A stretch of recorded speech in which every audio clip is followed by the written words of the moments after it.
Mabagsik at malakas sa depensa ni Kai Sotto muling makikita sa laban kontra sa kupunan ng Mikawa. And mga idol, bago tayo magpatuloy, please don't forget naman po to like and subscribe and always hit the notification bell. Maraming salamat po. Well mga idol, dito nga po napahanga si Coach Aoki Taketo sa malakas na depensa ni Kai Sotto, which is kapag pinapasok si Kai Sotto ay doon po talaga lumalabas ang tunay na abilidad ng ating pambato. Nakita nyo naman sa depensa pa lamang yung mga blocks at mga rebound, doon po natin naaasahan si Kai Sotto.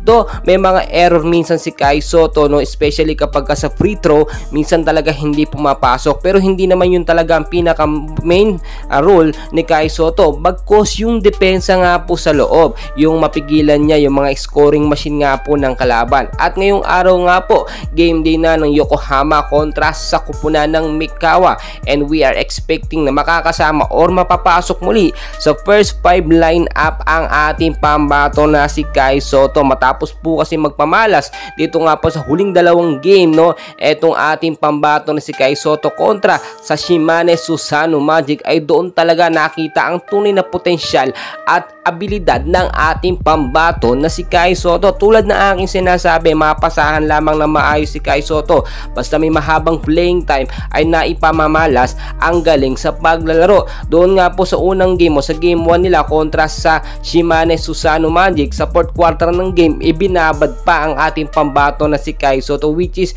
normally hindi yan ginagawa ng Yokohama sa mga naunang game nila na nandoon si Kai Sotto. At matapos nga pong makuha ni Kai Sotto ang tiwala ni Coach Aoki Taketo, ay tuloy-tuloy na itong ipinapasok sa first 5 lineup. Tulad ng ating inaasahan, nasa improvement at nasa adjustment pa rin ang ating pambato na si Kai Sotto, pero kapag ka nagtuloy-tuloy ang kanyang play at nakuha ang momentum sa loob, no, kasama ang kanyang mga kampi at mapasahan ng maayos ni Yuki na point guard ng Yokohama, ay unstoppable na po ang play ng ating pambato. So marami pa rin nagdududa at walang tiwala sa ating pambato na si Kai Sotto. Marami nagsasabi dapat maging bakaw muna sa bola itong si Kai Sotto at huwag ipasa sa kampi ang bola para madumina ang laban. Well, alam naman natin si Kai Sotto mapagbigayan sa bola, tumitira lamang yan, no, at umaabante, nagdadrive sa ilalim kapag ka-available siya at masisigurado niya po na makakapunto siya. Ganyan ang ating pambato, mapagbigay sa bola, no, hindi kagaya ng makakakampi niya na iba dito sa Yokohama,